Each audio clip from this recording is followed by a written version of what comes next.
Welcome to One Chemistry. This is 365 Chemistry series. Daily one question for you. Here three different compounds are given where hydrogens are stereochemically specified. P, Q, R.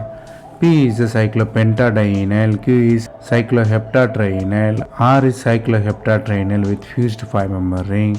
So you have to find the order of the acidity, which one can donate H plus easily.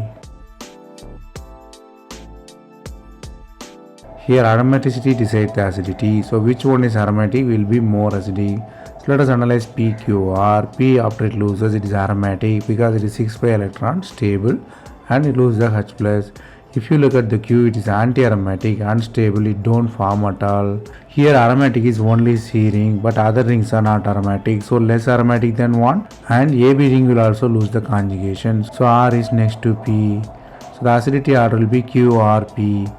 Here the concept you outline here is aromatic compounds are stable which increase the acidity.